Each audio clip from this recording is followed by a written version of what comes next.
The key to hurricane season is preparation. That's why public health and emergency management officials in coastal Georgia maintain a hurricane registry for those with functional, access, or medical needs. The hurricane registry is for residents with certain health care needs who have no way to evacuate, no transportation, and no friends or family members who can help if a hurricane is threatening our area. Those with functional or access needs include children or adults with physical, sensory, or intellectual disabilities who need assistance with activities of daily living, such as eating, taking medication, dressing, bathing, and communicating. Residents with medical needs include those who require the support of trained medical professionals.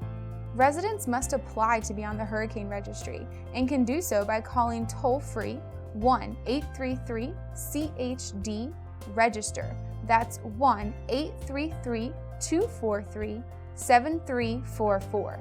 The registry application can also be found online at www.gachd.org/registry.